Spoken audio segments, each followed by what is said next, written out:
上买的，有薄味、馒头，还有好喝的 tail nan。彤彤姐姐，你在说什么啊？ tail nan 就是豆浆啊，还有好吃的薄味包子。tail nan、薄味、馒头，我都想吃哎。那我可以各吃一半吗？每一个都咬一半，那剩下的另外一半谁要吃啊？妈妈，那你吃馒头好了，我吃薄味，我们各吃一半再交换，这样我2种都可以吃了。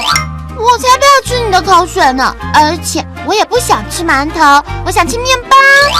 为什么默默只想吃面包，不想要吃吃看馒头或是薄味呢？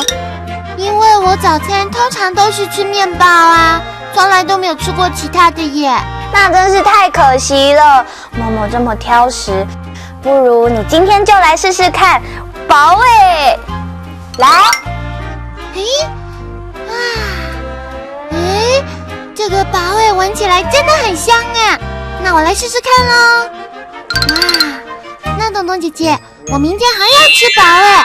tail nan 豆浆 ，tail nan 豆浆。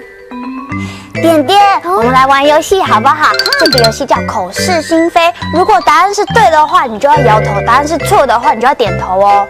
好啊！好，题目来了，点点，请问 tail nan 是红豆做的吗？不是。很聪明。那 tail nan 是绿豆做的吗？不是。